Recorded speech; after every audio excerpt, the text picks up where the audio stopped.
to go through all three lanes. Renekton with the stun, Pantheon with a stun, you have Syndra with Scatter the Weak. Like, you can pretty much go anywhere. So it is going to be Braum, more of the defensive option. If Pantheon looks to engage on your Senna, the Braum is there to try to block the follow-up from the Syndra, from the Ashe, as far as that damage coming through. TSM going to go with that more defensive option here.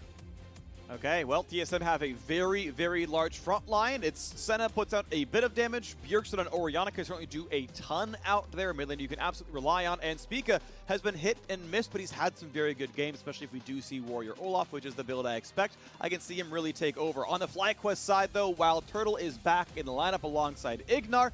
IgNar has been a very strong performer this year. He's got the Pantheon support. That's going to be fun. There's a lot of really good engage out of here, right?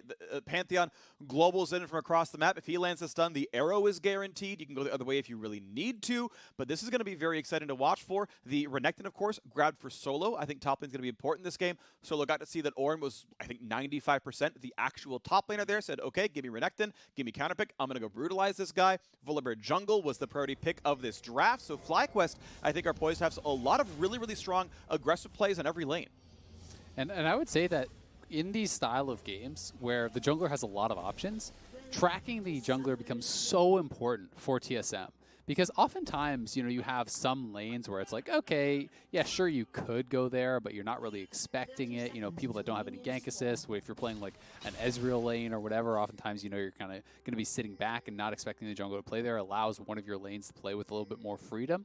In this case, you don't really have that luxury on TSM. You have got to be scared of the jungler showing up in any single lane here. So it does mean that TSM is going to have to do a really, really good job of actually tracking Santorin throughout the entire game and making sure that they're well aware of where he could be so that the lanes on the other side of the map can play more aggressively and not just cede control across the board.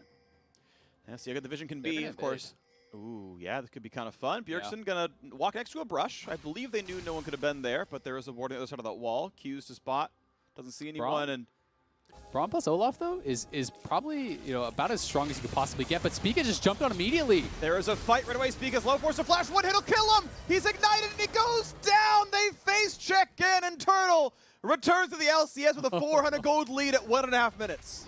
Oh, man. I think that the attempt there makes sense from TSM, but because they knew they got spotted, they swept out the ward. You're allowing your opponents to actually prepare for that. If you checked into Santorin, WildTurtle, and IgNar, who were already on the red buff, you win those. But because there's actually, them getting spotted, they know they're spotted, and then as Bjergsen and Doublelift are actually hitting the ward, Spica is moving forward and just absolutely gets burst down. Santorin very intelligently started Q there for the stun to be able to lock him up for his teammates, and TSM just was not coordinated on that invade. I think that once you're spotted, you either have to, continue to move forward as a squad into the brush immediately, or you just have to say, oh, that sucks, it didn't work, time to go back to my blue buff. And they essentially did neither because Spica kept going forward, the rest of the team kept backing off. They give over first blood and flash. Yeah, Spica 1v3'd as the other three of TSM were literally attacking a ward, and that is rough stuff. Ward for a ward, as TSM goes, so, maybe it's equal for them. In their minds, it's a ward for a ward. So, early lane pressure here doesn't surprise me at all. There's no way Senna really deserves lane pressure when she's the AD carry. You're just too busy knocking down minions, which takes a while for you. So, okay, there's the early push. They can go fight for the first deep ward. I love this. Push 2 waves, support runs and wards either blue buff or Gromp. This is very, very standard when you have the pushing bottom lane. And he's actually going even deeper there. You can see on the minimap, IgNar going very, very far for his ward. Actually spots it way farther back near the Gromp. Sorry, near where the Wolves movement is, because they want a blue buff steal, seeing that Olaf had to go a very late no start flash. with red. He can actually just be dead here. He's just dead. Spica, this is worse than the Kayn game, and I don't even completely blame him. Like, half of the first death was the rest of TSM's fault, half of that is on him for going when they're hitting a ward. That one is just like, okay, they did call bot missing, but are you really not allowed to go for your own blue?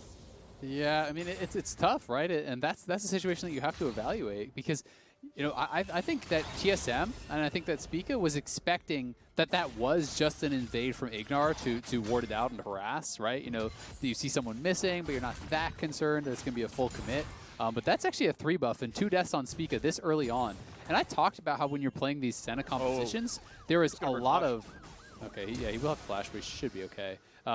there's a lot of importance on the strength of your teammates, because you are not enough consistent damage as the Senna alone to really make it work, right? Like, you're not going to punch through the Volibear and the Renekton quickly by yourself. You need Olaf. You need the Orianna to be having good games. Bjergsen's down 10 CS, getting zoned out. Like, you know, your jungler is just screwed. He's basically half farm. You got 3 buffed, has died twice in 4 minutes. Like, that is really concerning, not just for the individual, but for the overall team composition and how it's going to function here. Yeah, top lane lead, of course, for Solo here as well. Some of that is a wave yet to be farmed, but still feels like a lead. Doublelift now in a battle. This is good damage, but yeah, the shield comes up. IgNar able to very easily play around this Pantheon, feeling good against Braum and Broken Blade. Hello, that is Santorin. That is a stun out of fog. You're a hit. Oh, gosh. Yep. Even as his credit goes to Solo, he's like, cool, recall in front of the wave. See you, bud. This is actually a game. If it's a scrim, you FF the game and you go next. Like, yeah. This is a 2,000 gold lead at 5 minutes with a composition that is focused more on early and mid game, I would say, on TSM side. I don't believe that they have enough tools to make Olaf that like 1v9 carry. So I don't think, you know, you can make this look like the kind of Yumi style games where Olaf just takes over later. There are obviously lots of opportunities still for TSM to come back, but they are at an incredible disadvantage early on. One of the few kind of saving graces here is the laning's going pretty well down on the bottom side in that 2v2. They will be able to grab this dragon, so those are a couple things working for them. But very concerning start for TSM. Okay, TSM, you've got to work back an almost 2,000 gold deficit with a Mountain Drake to your name and an Infernal Drake spawning in about 5 minutes. We'll see if it's possible. As you mentioned, yes, there is a lead for Double from the bottom lane. Some of that is the fact that Turtle took a couple of recalls off of the kills he got, and that meant he had to kind of bleed some farm. But it is Senna with a small farm lead. Obviously not a gold lead. First Blood is going to make sure that's not really the case, but top lane fighting back and forth. Stun, I believe, got immuned as he was still in the middle of Velo's breath. But Solo was 6 first. Broken Blade comfortable enough to keep battling back for the wave. Yep, Broken Blade wants to try to, you know, just push this out. Look to reset this. Spica is up there, and he just hit 6 now, so if Solo gets too aggressive, there is an opportunity to maybe get something done, but it does seem like there's some kind of pings around that area, so they're not really confident to do it. Even a back ping coming through from TSM, as PowerOfEvil did step into fog. Volibear could be up there and is going to be spotted now, though, so we'll see if there is any sort of a collapse or if it's just going to be a little smite fight, perhaps. Minions getting chunked back and forth. Decent little poke by PoE. Syndra, classically considered a strong counter to the Orianna overall. So, yeah, he's going to feel comfortable in this matchup. Going to retain his roughly 10 CS difference as Bjergsen clears out the wave. And we'll see as PowerOfEvil just every single time, by the way, right? You clear out the wave, go run in a fog, go make a top laner pretend you might be invading towards him, go make the bot laner afraid of the fact you might come down the river. This is okay. New wave to fight for. Let's go do that some more. Cole stacking up for Doublelift very slowly. And upgraded boots, always very, very good on Ashe for WildTurtle. Yeah, it's going to be pretty nice having the added attack speed there. And they're looking to set up a dive. And there's no TP on anyone except Broken Blade, so there's no way to actually respond to this. So as sad as it is, Broken Blade probably just dead already and probably knows it. Syndra's going to be coming in, and we'll see how they start this up. Ults a lot of the waves, Solo ults in, a lot of damage. They turn off the turret. There is no possible way you survive. It was effortless, and the gold comes over. A second assist for PowerOfEvil. Now IgNar wants an evade. Bjergsen is out of mana. Easy autos come in, couple of slows there. Really good chunks. Bjergsen forced to go away, and Turtle says, hey, remember me? We used to be teammates, and I got you killed yet again. Now Spica's got to run back out of his turret, back down, and wow, that's IgNar going in. You gotta be kidding me. TSM are in shambles. I mean, Spica is paper. He didn't have anything except a jungle item and boots at that point. He just bought a ruby crystal now. But, you know, as Olaf, you're just so squishy at that point. We're going to see this one more time. Bjergsen just out of mana. They know he didn't have flash, so Turtle just pushing up here. You can use that empowered shield, getting some damage down. Turtle heals for the move speed, flashes in, finishes him up. And then Spica, this is just too brave. I mean, if you hit the axe, maybe he's thinking I could just flash in and finish off Turtle, but the axe gets sidestepped, and then you're stunned up and just burst down very, very easily. It's honestly so hard to see TSM having any chance of a comeback in this game. It's 8 minutes in. You're down 4,000 gold. The Olaf is going to be, like, falling off before he's ever online. Like, he's never going to have a strong point in this game. No, I don't even know if he's going for Warrior anymore. Like, is this going to be, like, a late-game Cinder Hulk? You know, this is terrible.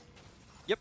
Okay, but here comes the first big play for TSM. Good damage here towards IgNar. Now it's Turtle who has absolutely nowhere to go. He's ultiless. He's summonerless. No perfect game. TSM will get on the board, and the kill goes over to Spica with a nice shutdown because the kills that he got. So TSM, signs of life, but this road is uphill and it's very steep. Yeah, this is Mount Everest pretty much, but you have no supplies, so it's looking pretty rough. We'll see if they can bounce back. Interesting that they decided to give that gold over to Spica instead of Doublelift, you know, feeling like, hey, we really need to get our Olaf back in the game somehow. So he does get that shutdown donated over, and it's a nice play from TSM, knowing that their summoners were gone, you know, from that bot laner after he did kill off Bjergsen mid. So we'll see if TSM can chip away, if they can continue to actually whittle down this lead. You know, in the past I would have said no because FlyQuest had been so consistent, but they have not been as good at closing out games this split. They have been more prone to errors, and TSM is going to hope that they are going to make some of those this game. We're going to hope so, because they've got a lot of errors to make up for right now, as Solo is up 2 levels on the top lane matchup. The Wave dying out of XP range here for Broken Blade. I'm sure he's close to 8, but temporarily down 2 levels. Mid lane pushed in now as well. 1 plate dropped in the mid lane. Bjergsen eventually coming back to grab this one. PoE level 9 with the blue buff, just stacking up spheres in case there's a fight to be had. Bjergsen can wave without too much difficulty. Distance comes down, no problem there. And Solo again walks in, looks for the stun, gets this one. Conqueror stacked, chunks down some minions, feels pretty good about it. Yep, good trading back here by Broken Blade, but the problem is Solo has lifesteal, right? And he has, you know, healing off the Q, so he's going to be healing back up, and as you get whittled down like that, you're always terrified of potential dive. Obviously, Broken Blade does know that Doublelift and Treatz are already up here. FlyQuest is already making a move to take down this dragon, and the Herald is not there to grab, so you know, there's not really much of anything for TSM to get up on that top side, and it does mean it's going to be first turret down here on the bottom side. I wouldn't mind Santorin, you know, just dropping it for the guaranteed turret, and you could even potentially push 4-2 since the bot lane's up there, but they're looking to hold it for a dive on Bjergsen and then try to take that turret away, and I think they just have this mid lane turret, so they actually potentially could get 2 here. And this is terrible for Orianna to lose it this early.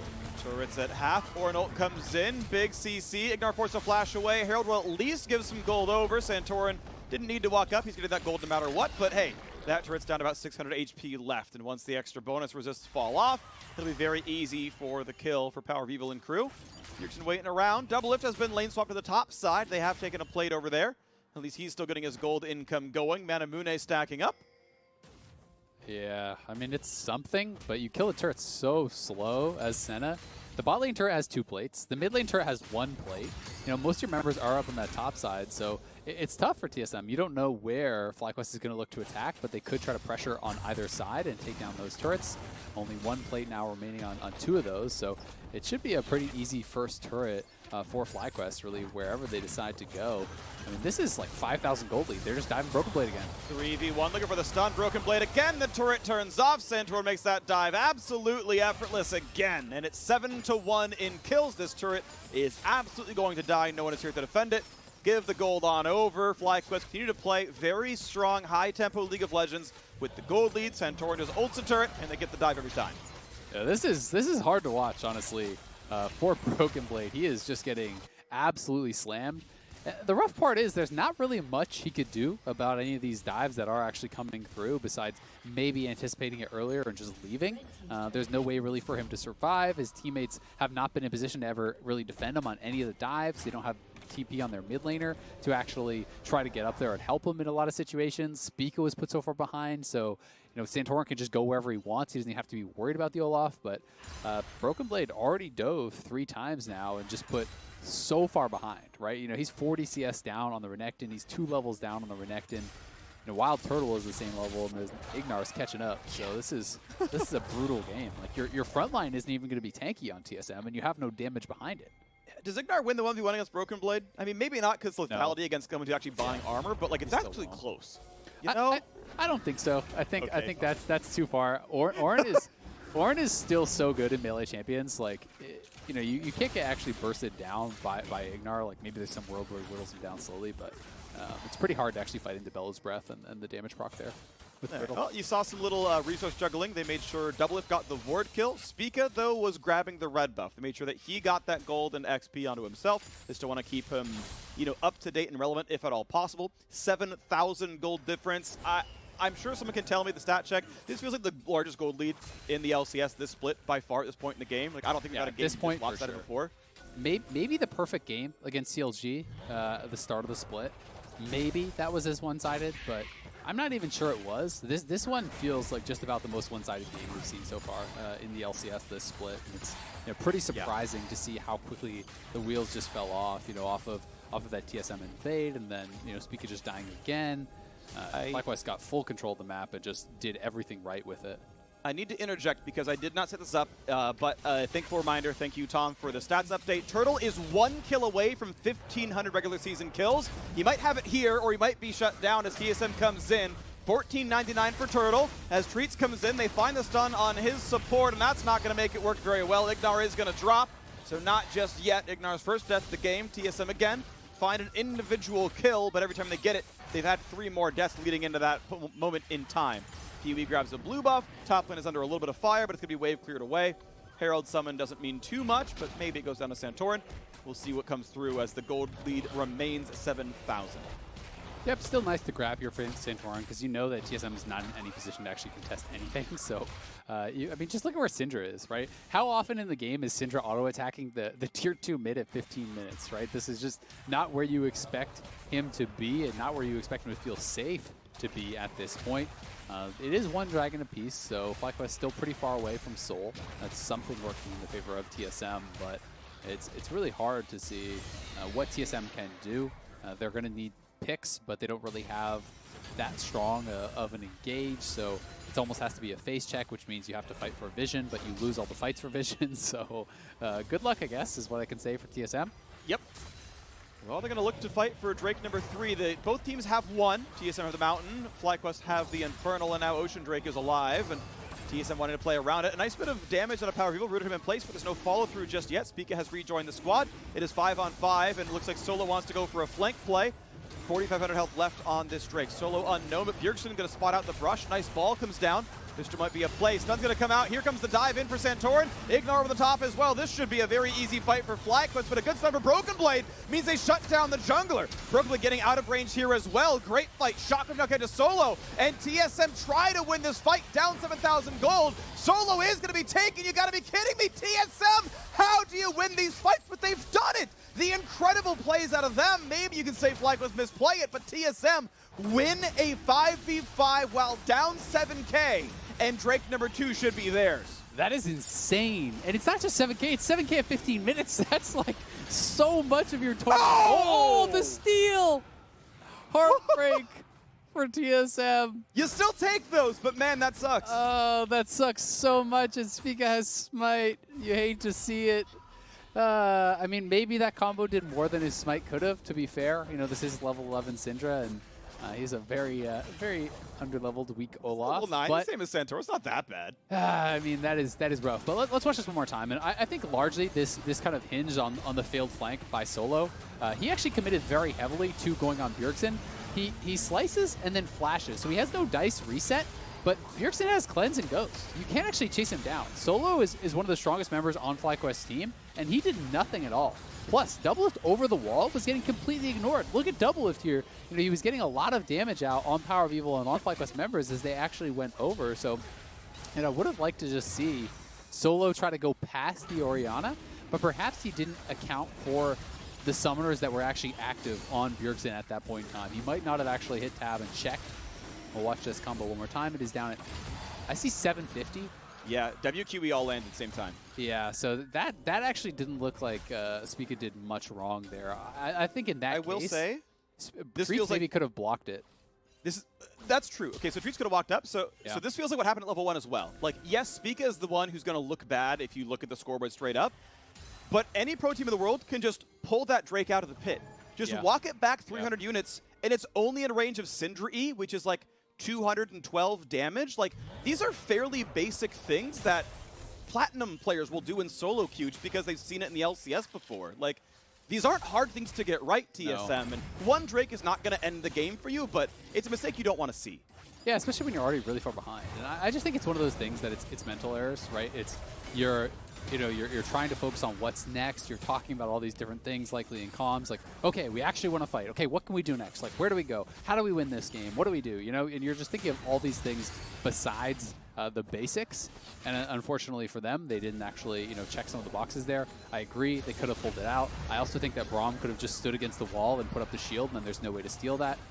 But unfortunately, neither of those things did happen. Yep. So TSM do lose that dragon, and I mean, it's likely, like you said, it's not going to decide the game probably, but losing that when you're behind actually matters a lot, because especially since it's Ocean Soul, you will have to fight for Soul for sure, right? And now you're guaranteeing that you have to fight earlier. Which is why that's so concerning, because there's less time to make up the gold. There's less time to farm up and try to get to these relevant points in the game for someone like Bjergsen, who is behind, for a lot of these members. And now they're going to be forced to go up against FlyQuest early. Now Spica still being given plenty of golden XP here on the squad, up to 10 here, actually out-leveling Santorin. He's caught up farm-wise. Now I still feel like Volibear outscales, and Olaf, don't get me wrong, one front line is better than the other. Santorin actually has crowd control. Spica is just a meatball. To quote Captain Flowers here, but at the very least, he's at least keeping up here.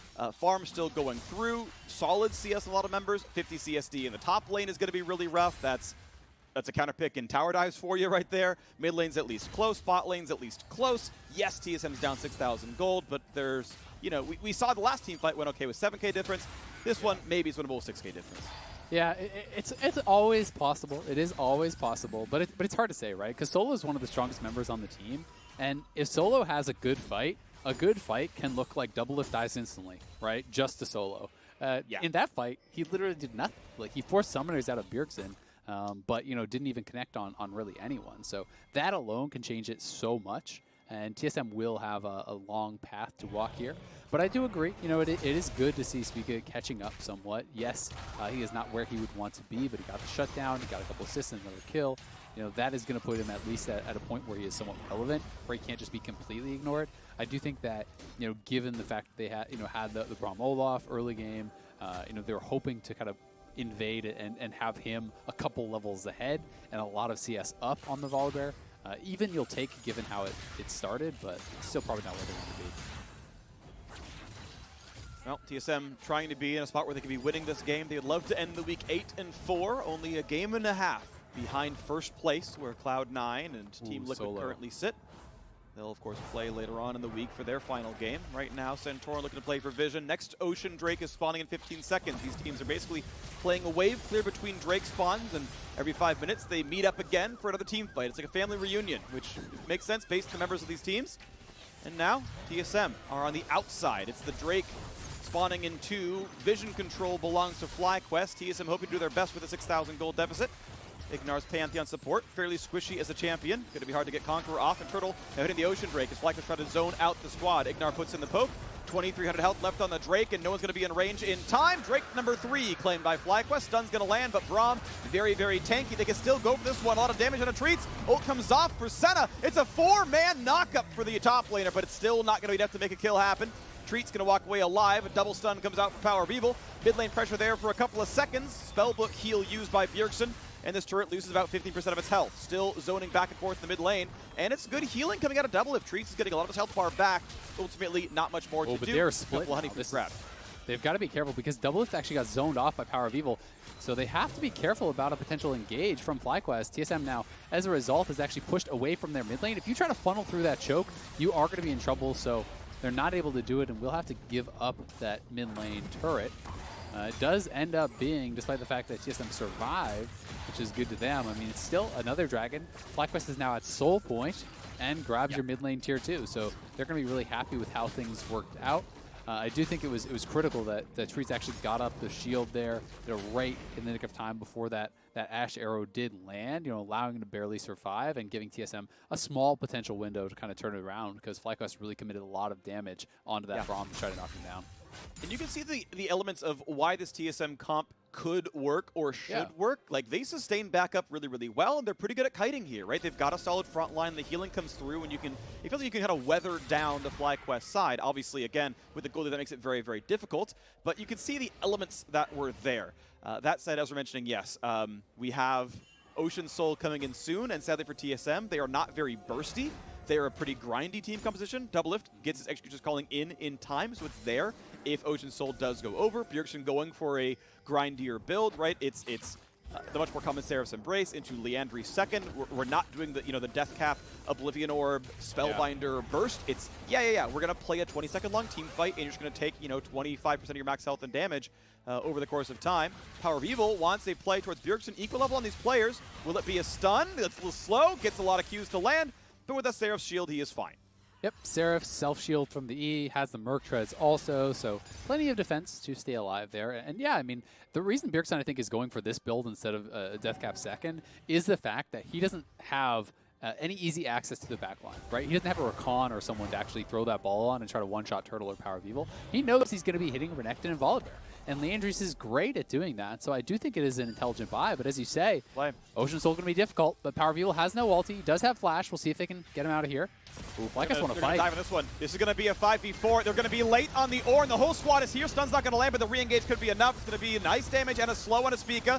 And now Broken Blade is here. It's a full-on 5-on-5. You have to believe FlyQuest would like to take this fight. Triple stun lands. Broken Blade wants back in. Cannot find a single member, though, as the heals come back through. TSM healthy. Still holding on a Shockwave. They still have two of the big teamfight ultis here. And FlyQuest, they're not actually able to really get in. Their engage tools are a bit limited. Pantheon, Volibear, Renekton, Syndra. If it's not Ashe Arrow, the engage is kind of mediocre. And the fact that FlyQuest actually can't hard force a 6,000 gold lead is a little surprising. Again, they're still retaining the lead. We know Ocean Soul is soon, but I'm just a little surprised they're not getting kills where they want them. Yeah, I mean, it is the engage options, right? That is the key, as you're saying.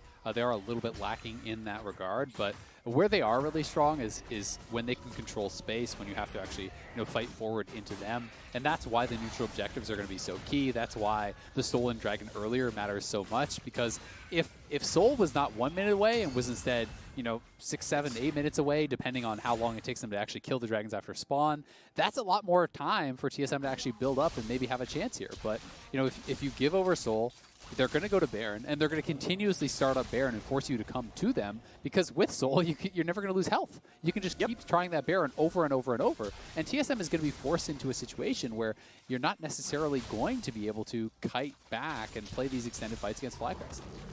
Bjergsen knows he's safe enough to kill a Gromp, and yeah, I mean, Ocean Soul, it's in 44 seconds. It feels like we're just fast-forwarding 5 minutes at a time. Yep. There haven't been kills, I want to say, in 12 minutes or so. Like, it's been so long. I called out at, like, 12 minutes into the game, like, hey, Turtle's at 1499, one more kill, and it's 1500 for him. Double, by the way, is first place, to get to 1500. WildTurtle second, so 1 and 2 are in here, and, neither have gotten kills in a very long time. Ocean Soul spawning in 20 seconds. FlyQuest, the gold lead's actually up to 8,000. They're actually growing the lead off the turret kills they're getting, just not off champions, as mid lane pokes back and forth. Drake spawns in 10, and FlyQuest own the bottom river.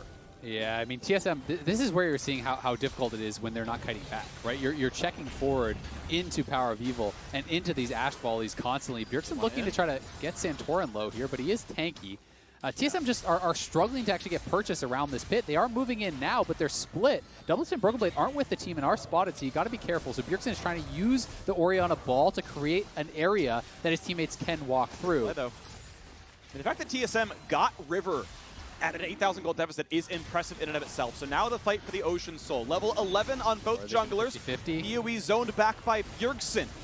TSM on an 8,000 gold deficit, able to fight over the Drake. The smite comes in, it's grabbed by Santorin, and Treatz instantly dies. They fought so hard, and TSM, they're not going to get much farther. Ocean Soul on 5v4, and again, FlyQuest not really hard engaging. Once again falling back, and that is now 2 smite steals that have broken TSM's back. It could easily be 3-2 in Drake's instead of 4-1. And so FlyQuest, they run to the top river, and it's time to look at Baron. Yeah, it's really intelligent, actually, that they didn't over-chase there. You already got 1 kill. You got Soul. We've seen how they struggle to hard engage. So again, why risk it? You have Ocean Soul. You're going to be fully loaded on health and mana. So they go over to the Baron. They say, all right, come to us again. We want to fight. They're going to start this up, and TSM won't even be able to get there in time. So this is pretty much lights out at this point. You're 10,000 gold ahead. You have Soul. You have Baron. And FlyQuest really has everything they need to be able to close out this game. TSM, I think, has played admirably from the enormous deficit that they were at. but this game is just going to be so hard to really threaten that front line. Now TSM get a turret on the board. We saw a long time ago they got a Drake on the board, a kill way back when. They've been able to kite back and stay alive, but the problem is neutral objectives do not kite back with TSM, so every time FlyQuest pushes them backwards, and they're able to grab something afterwards. So Baron buff is on. This siege should now work, and this is probably the time where we see FlyQuest actually able to play more aggressively, and TSM cannot just sit back and wait. Their base will eventually fall. We're seeing FlyQuest. Go ahead. What I want to see FlyQuest actually do is push 2 lanes, because really the only good wave clear on TSM is Orianna. Senna cannot clear Baron minions up, so you want to at least push 2 lanes, make the Orianna unable to answer on both sides. They're actually going to Baron buff up all 3 lanes here, so no one's even trying to answer top lane. That's a turret already gone. Mid lane will still be escorted in. You can see 2 FlyQuest members pushing in bot as well. And once you get these waves in multiple lanes up to these turrets, Bjergsen is going to have to pick and choose where he goes. Everywhere else is going to be easily assaulted by FlyQuest. This is 2 uncontested tier 2s. The gold lead is just going to explode from here. Okay, turret number 6 falls, and the gold lead is now 11,000. This is still one of the closer 11,000 gold leads I have seen in this game. And, I mean, off of the catastrophic start, I still want to give some kudos to TSM. Yes, it was their own making for why they got behind. FlyQuest did a really good job to further that gold lead, but they're at least fighting. They are not rolling over. They've got opportunities. IgNar could be a target here. Slowed down by Treatz, slowed down by Spica. Bjergsen the target. Shockwave's not going to land a WildTurtle. Ran fast enough to get away. But Bjergsen now is going to have a hard time team fighting as the turret takes a bit more damage, and Turtle's still fully healthy. Doublelift zoned off the mid lane turret means inhib open in the mid lane as Solo still pushed in the bot side. The 3-lane push is finding the openings. The TSM comp works when grouped. The 1v1s are a lot harder. Second inhib turret to fall now as the minions do the rest and Turtle kites away safely yet again. And remember, all these little trades, anytime you're trading health, it's going to be in the favor of that team with the Ocean Soul. They can always heal it back up as long as they're getting any damage down. Top inhib still alive, but is exposed. Mid inhib is gone. Bot inhibitor turret is down to about 10% health there. TSM just doesn't have the wave clear. As long as FlyQuest don't allow them to engage and continue pushing all 3 lanes, only the Orianna lane has any chance of actually holding on here. So it's likely just going to be triple inhib. Yeah, and TSM obviously not great engage tools for themselves. I mean, they have the Ornn, but there's no good way in because FlyQuest are so far ahead. So yes, they could press R, but it wouldn't do anything. So they do have to bleed their base. I wonder if they maybe should have tried anyway. Triple inhib coming very, very soon. Baron buff times out. Solo is the target finally, but he's got Guardian Angel, so they only get an item cooldown off of him. The re-engage comes in. They miss literally every possible skill shot. Solo just flashes without CC on him, and the 3rd inhib falls. TSM tried after the turrets were already gone. Maybe a bit too late. Time to defend now with double Nexus turrets. As the recall comes through for Solo, he'll PB back in with full health, and we'll try for round number 2. Big stun on the backside. Doublelift forced to run back to the fountain, presses W, goes for a couple of auto attacks, grabs a couple of souls. Needs the help though as the turrets are falling.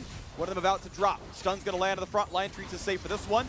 Once again to the front line, Solo fights with Broken Blade, but they might find a stun before too terribly long. Going to let that Braum passive time out and again go for the turrets. Waves are gone for now. Still waiting for Turtle to get kill number 4 in this game for 1,500. Going to try for it here against his old team he spent so long on. As this turret is 2 autos from dead, but not just yet. It's not time. Shockwave is back up. Bjergsen could make the miracle play. Turret falls on the bottom side. 1 turret left, and TSM must at some point make their stand. Ultis or not, they've got to find the opening. The turret's getting low. TSM finally move forward to look for that play, and they can't get it just yet. All turrets are gone. The gold lead 12,000. Ocean Drake still on, looking for the re-engage. A lot of damage on Broken Blade. Senna ult over the top. Can't find the kill just yet. Still no Shockwave. Spica is now the target, running away for his life. Shockwave on a 3, not going to get any kills. The Nexus in their eyes, and FlyQuest will take down TSM.